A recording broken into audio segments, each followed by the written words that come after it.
Napanood din siya namin sa Japan sa magpakailanman sa sa magpakailanman sa Saturday kasi Christmas party exact ba?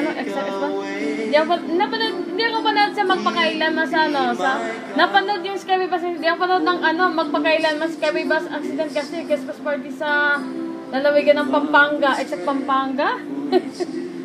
Naalala yung kasal sa Exa Pampanga, 2014 pala. Ni Charles Bayong Cardinal po, sinabi ko, meron po siyang mensahe tungkol. Napanood si Montol ba sa napanood si Montol ba sa pelikula siya ni sa Everything About Her. Yan napanood yung istorya ni Montol ba sa social media. Pambira naman. Pambira ka lang. Pambira lang, oh.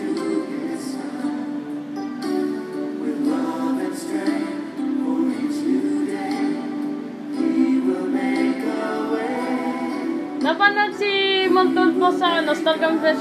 Napanood sa pelikulang Everything About Her. Napanood si Angel Locsin sa Unofficially Yours, gaya ni John Lloyd Cruz. John Lloyd Cruz naman. Angel Locsin naman. Napanood sa pelikulang Manapo 14, saka Everything About Her.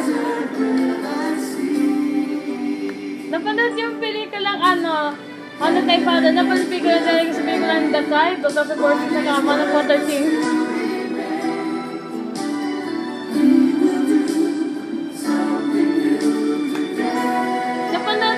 Si Montol pa sa Star Convention, saka si Sian Nisano sa pelikula.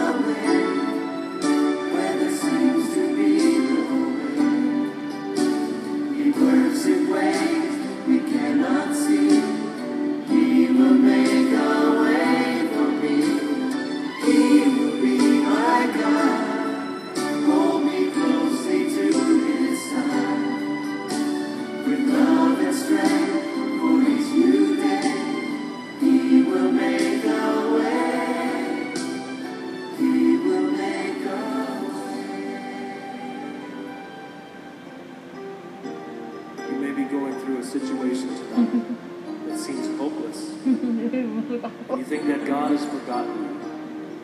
But He hasn't. His Word tells us that He has inscribed us on the palm of His hand. Kakabusog sa... And He's able to do napanood yung Skyway Bus accident sa magpakailan. Tapos napanood din namin siya sa magpakailan. Hindi ako panood sa Japan sa magpakailan. Hindi ako panood ng magpakailan man sa episode ng Pinoy sa Japan kasi Christmas party sa napanood si Danit sa Ipaglaban Mo. Napanood si Eric sa kasi Danit sa Ipaglaban Mo sa DOS. Napanood si Els kasi sa Ipaglaban Mo. Ay, ano yun? Dennis Gonzalez. Sa pelikula. Napanood si Els kasi sa pelikulang Manapo 14, Be My Lady, Shake Rattle 50. Napanood si Els kasi sa Manapo 14 Tambalan, Genial Ward. Napanood si Els Gonzalez sa Be My Lady. Tapos napanood si Els Gonzalez sa Malala Mo Kayo Galing Tambalan, Mahaata Eric sa Malala Mo Kaya, yung sakit na cerebral palsy.